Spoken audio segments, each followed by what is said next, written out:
요나서 1장 1절에서 3절 말씀입니다. 여호와의 말씀이 아미떼의 아들 요나에게 임하니라. 이르시되 너는 일어나 저 큰 성읍 니느웨로 가서 그것을 향하여 외치라. 그 악독이 내 앞에 상달되었음이니라 하시니라. 그러나 요나가 여호와의 얼굴을 피하려고 일어나 다시스로 도망하여 하려 욥바로 내려갔더니 마침 다시스로 가는 배를 만난지라. 여호와의 얼굴을 피하여 그들과 함께 다시스로 가려고 배싹을 주고 배에 올랐더라. 아멘. 사랑의 하나님 아버지, 한 주간도 크신 은혜 안에 거하게 하시고 코로나로 어려운 이 상황 속에서도 이렇게 교회에 모여 하나님을 찬양하며 예배할 수 있도록 발걸음을 인도해 주시니 감사드립니다. 주님, 이 시간 한 주간 저질렀던 작고 큰 죄들을 회개하며 나아갑니다. 새로운 해를 맞아 많은 다짐과 굳은 믿음을 하나님께 약속하며 나아갔지만 한 달을 마무리하는 이 시점 우리를 돌아보면 여전히 부족하고 아직까지 죄를 저지르는 저희의 모습을 볼 수 있었습니다. 하나님, 이 시간 하나님 앞에 회개하오니 용서하여 주시옵소서. 하나님, 저희가 하나님께로 더 가까이 다가가기 소망합니다. 하나님께 계속해서 찬양하고 우리가 기도하고 하나님의 말씀과 가까이 하는 평택 엘림교회가 될 수 있도록 저희를 끝까지 붙잡아 주시고 이끌어 주시옵소서. 이 시간 교회에는 크고 작은 이유로 교회에 나오지 못한 분들도 계십니다. 문제가 있다면 다 해결해 주시옵시고 몸이 좋지 않다면 다 치유해 주셔서 하루빨리 예배의 자리로 다시 나올 수 있도록 하나님께서 인도하여 주시옵소서. 하나님, 이 시간이 정말 소중하고 값진 시간이 될 수 있도록 우리에게 은혜를 베풀어 주시옵소서. 이 시간 부족한 종이 하나님의 말씀을 전합니다. 붙잡아 주시고 바르게 인도하셔서 은혜의 말씀 전할 수 있도록 하여 주시옵소서. 예수님의 이름으로 기도드립니다. 아멘. 사랑하는 평택엘림교회 성도 여러분, 오늘도 이렇게 예배의 자리로 우리 발걸음을 인도해 주신 하나님께 먼저 감사 올려드리며 예배의 자리로 나오신 모든 분들을 축복합니다. 날이 엄청 추운 날씨에서 이제 좀 덜 추운 날씨로 바뀌어 가고 있는 것 같습니다. 그래도 가끔씩은 또 한파가 찾아오고 그러고 있으니 건강 조심하시고, 또 코로나도 갑자기 또 확진자 수가 많이 증가하고 있어서 걱정이 많은데 다들 방역 다 철저히 지키셔서 건강에 아무런 문제 없었으면 좋겠습니다.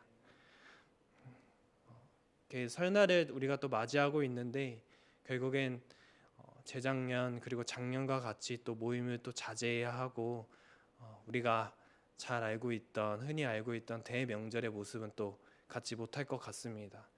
그에 대해서 많은 아쉬움을 갖고 있지만 또 우리가 이렇게 아쉽다고 설날에 많이 모이지 못한다고 아쉽다고 또 아쉬움만 얘기하고 또 불평불만만 할 것이 아니라 하루빨리 다시 회복되어서 다시 우리가 아는 그 명절의 모습을 찾을 수 있었으면 좋겠다. 그 기도하다 보면 하나님께서 다시 우리의 일상을 빨리 회복시켜 주실 것을 굳게 믿습니다. 또 우리가 그렇게 지치는 와중에도 우리 하나님께 더 가까이 나아가려고 하고, 또 그 지치는 와중에도 하나님께 더욱더 기도하고 하나님의 말씀에 더 우리가 가까이 한다면 하나님께서는 그 안에서 또 다른 은혜와 또 다른 축복을 저희에게 주실 것입니다. 오늘의 말씀은 요나서의 말씀입니다. 구약을 보면 많은 선지자들이 나오고 있는데 그 선지서들을 살펴보면 하나님으로부터 택함을 받은 거룩한 종들이 이제 시대마다 때로는 하나님께서 주시는 위로의 말씀을 받아서 각 시대를 하나님의 비전과 말씀 가운데로 거룩한 구원의 섭리 가운데로 나라를 이끌어갔던, 그리고 사역을 이끌어갔던 선지자들과 그 말씀의 내용이 담겨 있습니다. 우리가 흔히 알고 있는 노아에게는 홍수를 대비해서 방주를 짓게 하신 것, 그리고 광야에서 양을 치는 모세에게 애굽에 붙잡혀 종살이를 하고 있던 이스라엘 백성들을 구원해 내라고 하신 것, 그리고 엘리야에게 아합에게 가서 아합 집의 불경함과 북이스라엘의 죄악을 지적하고 그 죄에 따른 심판을 선언하라고 명하신 것 등 우리가 많은 예를 볼 수 있습니다. 그런데 요나서를 보면 요나는 다른 선지자들의 모습과 조금은 다른 모습을 취하고 있습니다. 선지자들은 하나님의 말씀을 받을 때 저는 이 일을 행하기엔 좀 그릇이 작은 것 같습니다 하면서 자기를 좀 겸손하게 말을 한다던가, 대개는 담대히 그 사역을 하면서 하나님의 말씀을 선포하는 모습을 우리는 쉽게 볼 수 있습니다. 그리고 그렇게 두렵고 떨리는 마음으로 임했던 선지자들 또한 하나님의 사역을 하다 보니 차차 담대한 모습으로 그 사역을 임하는 모습을 우리는 볼 수 있습니다. 그런데 요나는 하나님께로부터 사명을 받았고 하나님께서 사역을 부여하셨는데 그 사역을 감당하기 싫어서 하나님께서 니느웨로 부름을 받았지만 오히려 니느웨로부터 가장 멀리 떨어진 다시스로 도망을 쳐버립니다. 2절을 보면 너는 일어나 저 큰 성읍 니느웨로 가서 그것을 향하여 외치라. 그 악독이 내 앞에 상달되었음이니라 하시니라 라고 하였습니다. 하나님께서는 여기서 요나에게 그가 사역을 감당할 곳을 제시하시는데 그곳이 바로 니느웨였습니다. 니느웨는 열왕기서에서 소개하듯 아수르의 수도였고 이스라엘을 여러 차례 침략한 적이 있는 선민의 적대 국가였습니다. 즉 니느웨는 이스라엘 백성들에게는 되게 원수와 같은 나라였고 도시였던 것입니다. 그런데 하나님께서는 요나에게 생각만 해도 그 치가 떨리는 그 나라를 위해서 거기로 가서 선지자로서 너가 하나님의 말씀을 전하라고 명하신 것입니다. 그들은 하나님 앞에서 되게 크게 범죄한 나라였고 결코 좌시할 수 없는 수준에까지 이르는 심히 부패하고 타락했던 나라였습니다. 그런데 하나님께서는 이러한 아수르의 수도 니느웨를 향해서 하나님의 심판을 선언하라고 요나에게 명하신 것입니다. 그런데 여기서 하나님이 만약 사람을 소중히 여기시는 분이 아니고 하나님이 사람을 사랑하시지 않는 분이라면 요나는 이 말씀을 들었을 때, 이 명령을 들었을 때 정말 좋은 마음으로 갔을 겁니다. 야, 너네 하나님이 다 죽인대. 너네 하나님이 너네 다 심판해서 너네 이제 멸망할 거래 라고 말을 하라고 했다면 요나는 얼마나 좋았겠습니까? 우리를 괴롭히던 나라였고 우리한테 피해를 끼친 나라였으니 하나님이 만약에 사람을 사랑하지 않는 분이었다면 요나는 정말 기쁜 마음으로 그 명령을 받들었을 겁니다. 그런데 요나는 그 하나님의 말씀, 그 하나님이 자기한테 하신 그 명령에 숨겨진 니느웨를 향한 자비와 긍휼을 발견합니다.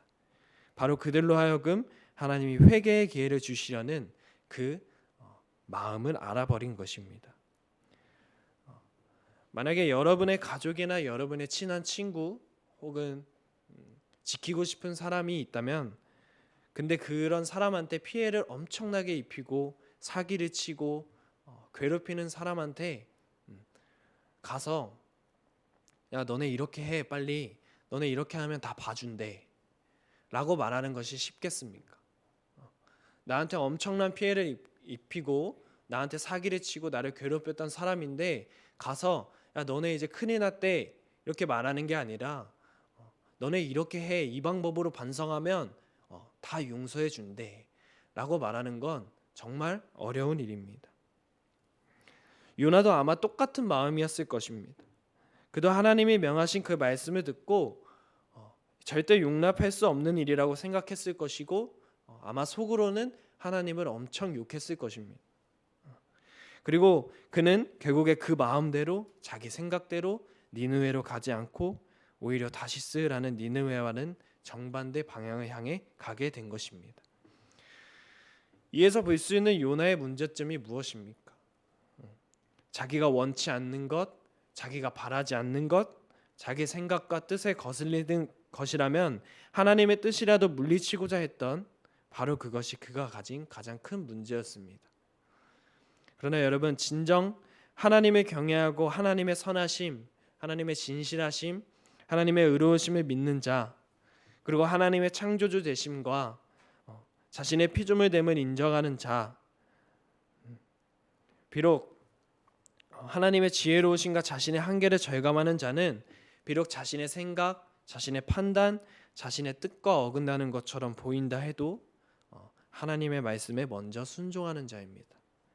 심지어 하나님의 진정 경외하는 자는 나에게 손해가 되는 것, 혹은 나에게 피해가 되는 것, 내 생각과 맞지 않는 것이라 하더라도 그 모든 것을 감수하고 하나님의 뜻에 순종하기를 주저하지 않는 것입니다.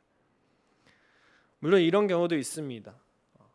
요나도 하나님의 말씀을 거부하고 다시스로 가기 위해 욥바에 있는 항구를 향했을 때, 만약 그 다시스로 가는 배가 바로 오지 않았다면, 혹여나 그 다시스로 가는 배가 있지 않았다면 그는 또 어떻게 생각이 바뀌고 또 어떻게 행동했을지 모릅니다.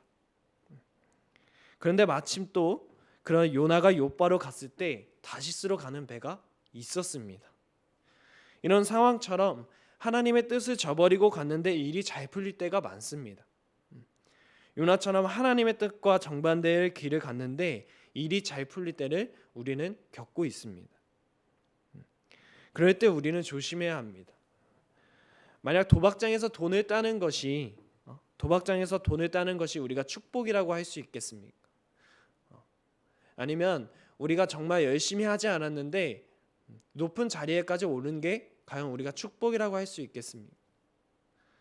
아니면 우리가 자고 일어났더니 정말로 인기가 많아지고 유명해진다는 게 과연 축복이라고 우리가 말할 수 있을까요? 우리는 그걸 축복이라고 말할 수 없습니다. 우리가 악인의 길을 쫓아서 죄인의 길에 들어서 오만한 자의 자리에 올라간 것은 절대 복이 아닙니다. 우리가 죄인의 길에 서지 아니하고 오만한 자의 자리에 앉지 아니하고 오직 여호와의 말씀에 따라 사는 길이 바로 복 있는 길이라는 사실을 우리는 알아야 합니다. 우리가 정말 하나님의 뜻과 다른 길을 갔는데 일이 잘 풀리고 돈이 잘 벌리고 그리고 우리가 인기가 많아진다고 그것을 복이 있다고 생각하지 마셔야 합니다. 우리가 그 문제를 고치지 않는다면, 우리가 그런 생각을 바꾸지 못한다면 우리는 이 길을 평생 가더라도 항상 헛길을 가는 것입니다. 우리는 말씀을 따라가는 길, 하나님과 동행하는 길, 하나님께 예배하는 길, 하나님께 순종하는 길이 우리가 복된 길이고 잘 되는 길이라는 걸 아셔야 합니다. 우리가 이런 길을 걸어가는 성도님들이 되시기를 간절히 기원합니다. 그렇다면 오늘 말씀에서 보여주는 요나의 면모와 오늘 여러분의 삶의 면모를 한번 비교해 보시기 바랍니다. 혹 여러분들은 요나와 같이 하나님의 명령이 있음에도 자신이 생각하는 대로, 자신이 기대하는 대로 마음에 원하는 것과 맞지 않는다 하여 거부하거나 불순종하고 계시진 않으신가요? 이는 실로 안타까운 일이며 어리석은 일입니다. 그는 결코 하나님을 신뢰하는 자라 할 수 없고 하나님의 말씀에 순종함으로 인하여 오는 축복과도 무관한 삶을 살게 될 것입니다. 그러면 우리 평택의 은혜교회 성도님들은 하나님의 진실하심과 은혜로우심, 그리고 선하심과 긍휼하심을 안다면, 그리고 또 하나님이 여러분보다 더 지혜로우신 분이심을 인정한다면 여러분의 뜻을 포기하고서라도, 세상 기준의 복된 길을 포기하서라도 하나님의 말씀에 순종하는 삶, 하나님과 동행하는 삶을 사시길 바랍니다.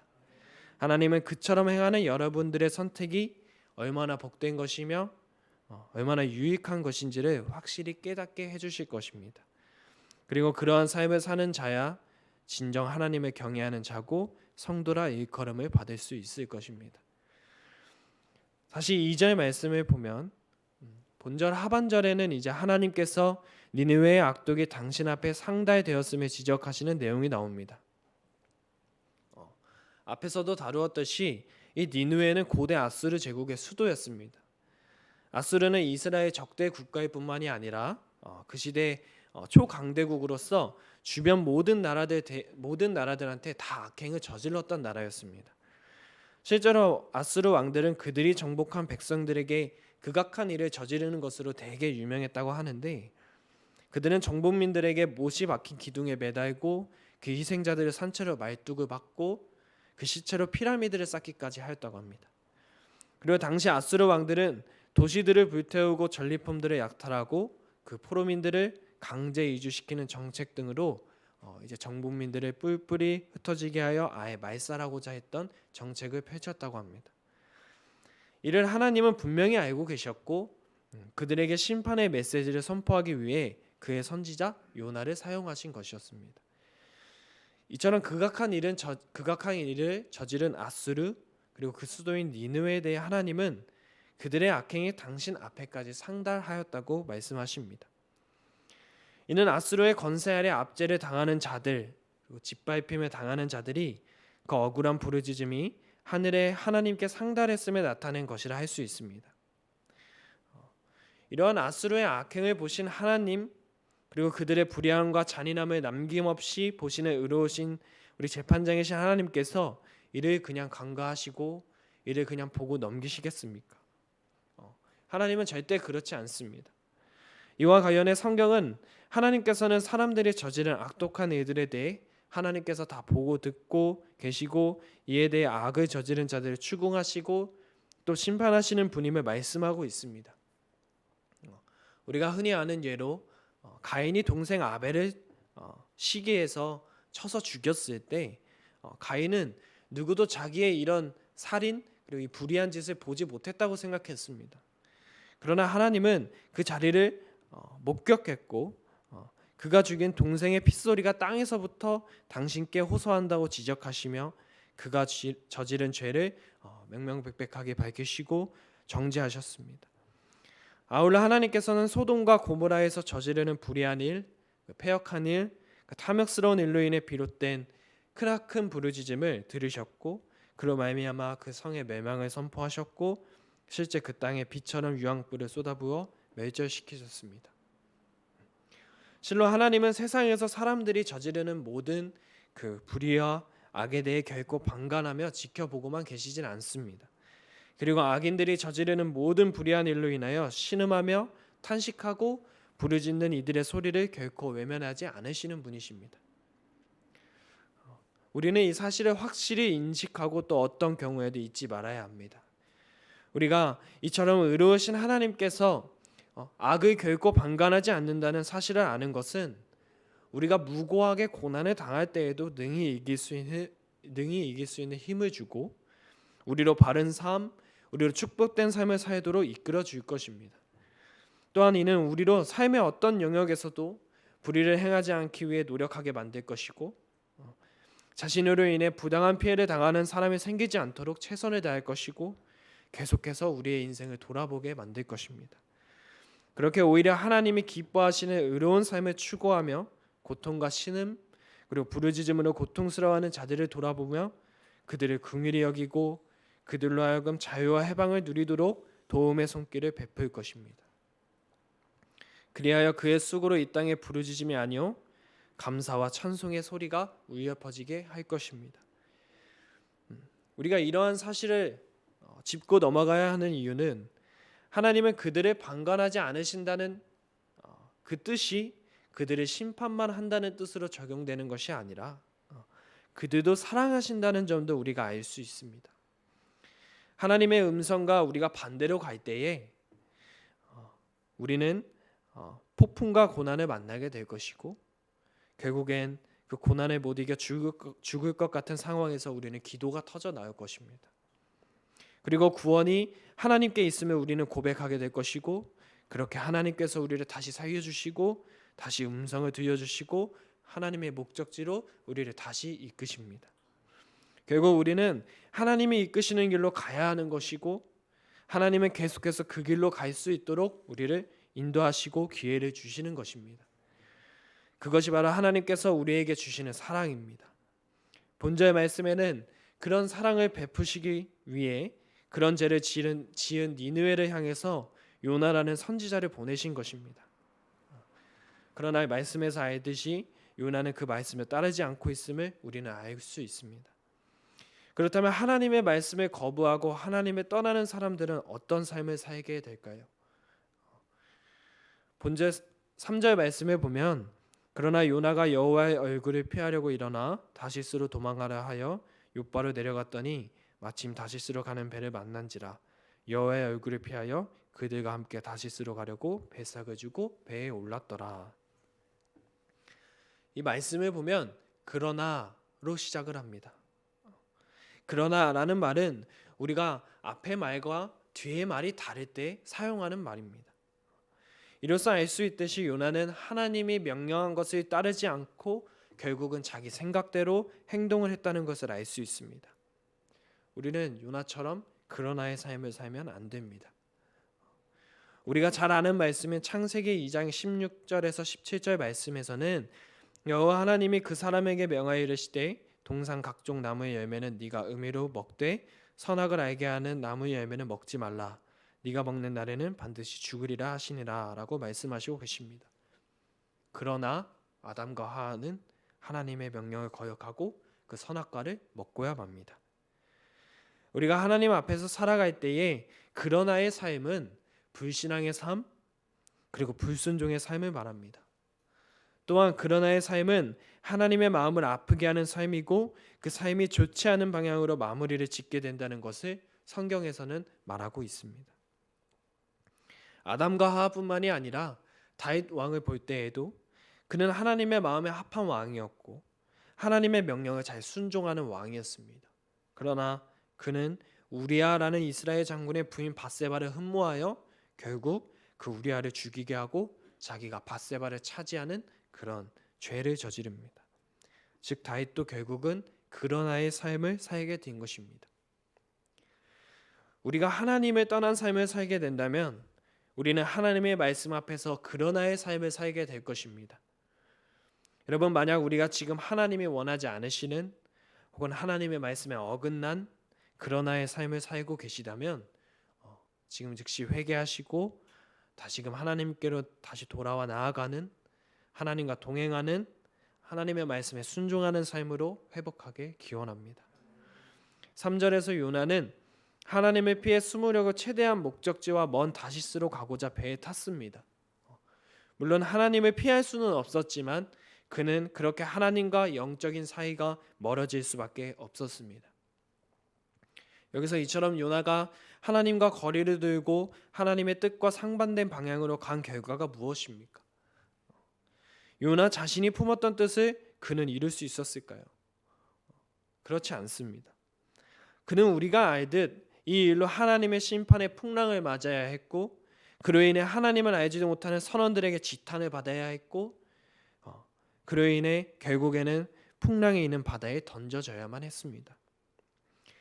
근데 사실 원문을 보면 이러한 요나의 비참한 운명은 사실 예견된 임을 알 수 있었습니다. 원서를 보면 본절에 이제 내려가다라는 단어를 원어로 야라드라고 표현을 하고 있는데 이 단어가 3절에는 2번이나 사용되고 있었습니다. 먼저 욥바로 내려갔고라는 표현에서 한 번 사용되고 있었고 배에 올랐고라는 표현에서 이 야라드라는 단어가 사용되고 있었습니다. 또한 5절 말씀을 보면 사공들이 두려워하여 각각 자기의 신을 부르고 또 배를 가볍게 하려고 그 가운데 물건들을 바다에 던지니라. 그러나 요나는 배 밑층에 내려가서 누워 깊이 잠이 든지라 라는 말씀이 나오는데 여기서도 이 야라드라는 단어가 한 번 더 사용됩니다. 이러한 원문 표현은 우리가 그냥 어디를 내려간다고 표현하기보다는 우리가 계단을 통해 내려간다 이렇게 표현하기보다는 불순종하고 하나님의 임재로부터 자기를 숨기고 도망하려던 요나가 스스로 얼마나 비참한 자리로 내려갔는지 인생의 밑바닥으로 내려갔는지를 우회적으로 나타내고 주고 있는 표현입니다. 그리고 실제로 요나는 바다 깊은 데까지 던져졌고 결국 큰 물고기의 뱃속 스올에까지 내려앉는 비극적 신세로 전락하고 맙니다. 하나님 말씀과 그의 임재로부터 거리를 두려는 요나의 면모와 그가 맞이한 결과는 오늘날 우리가 하나님을 멀리하고 하나님으로부터 자유하려 하는 자들이 어떤 결과를 맞이할지를 잘 보여주는 모습입니다. 하나님의 말씀으로부터 떠나면 내려가는 것입니다. 요나는 다시스로 가기 위해 욥바로 내려갔고 배로 내려갔고 배 밑층으로 내려갔고 결국엔 나중엔 큰 물고기 뱃속으로까지 내려갔습니다. 즉 더 이상 내려갈 데가 없는 곳까지 내려간 것입니다. 하나님의 뜻에 불순종하는 인생은 이처럼 내려가는 삶입니다. 우리의 이런 내려가는 삶이 반복되고 지속된다면 우리는 영적 태보를 겪게 될 것이고 그래도 멈추지 않는다면 결국은 우리는 지옥까지 내려가게 될 것입니다. 하나님을 떠난 삶은 허무한 삶이고 사는 것이 아닌 삶입니다. 하나님의 뜻을 따라 살지 않고 자기의 뜻대로 사는 사람, 사명의 자리에서 떠나 안일한 삶, 순종이 아닌 불순종의 길을 걷는 사람, 하나님의 말씀이 아닌 자기의 마음 가는 대로 사는 사람은 요나와 같이 내려가는 사람들입니다. 열왕기상을 보면 솔로몬의 배들이 다시스에 드나들었다고 기록되어 있습니다.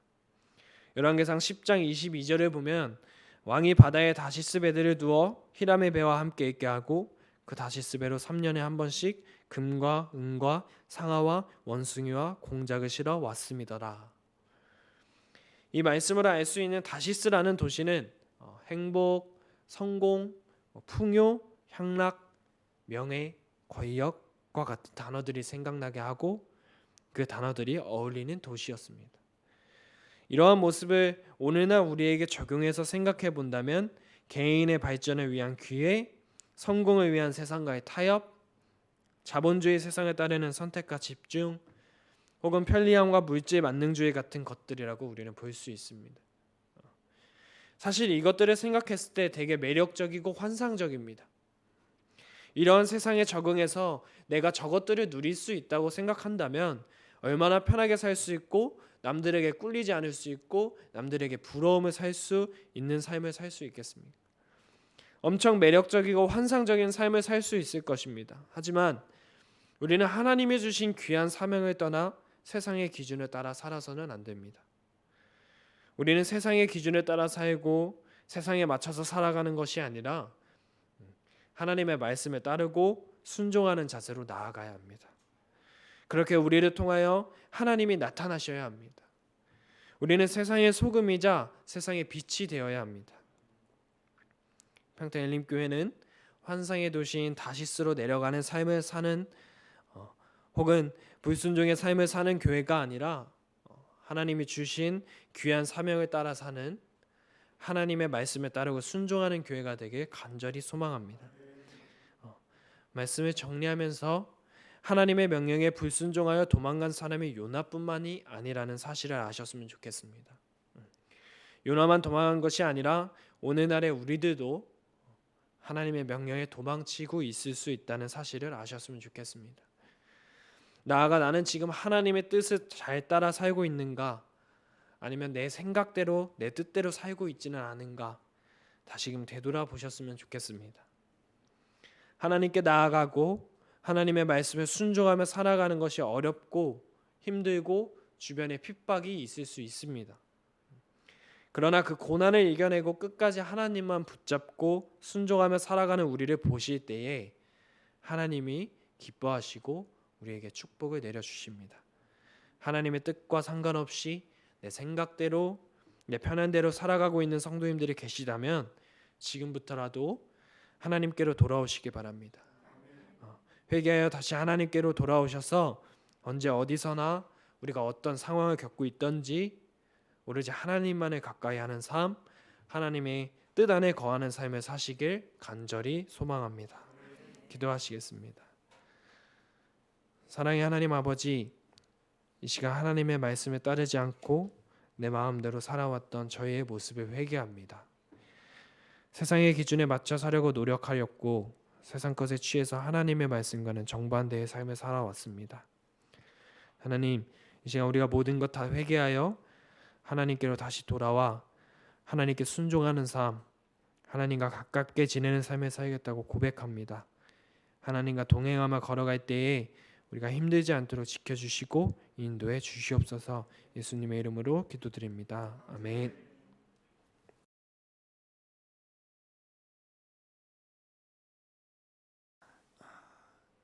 지금은 우리의 죄와 허물로 만든 십자가를 지시고 골고다 언덕을 오르신 예수 그리스도의 은혜와 위로와 새 힘의 근원이 되시는 하나님 아버지의 사랑하심과 하나님의 백성으로 살아가도록 이끄시는 성령님의 역사하심이 구하면 주실 것이라는 확신하고 삶의 현장으로 나아가는 성도들 머리 위에와 저들의 가정, 또 저들이 하는 일터 위에, 그리고 우리 조국 대한민국 위에 우리 기독교 대한 감리회와 우리 평택 엘림교회 위에 지금으로부터 영원토록 함께 하옵시기를 간절히 축원하옵나이다. 아멘.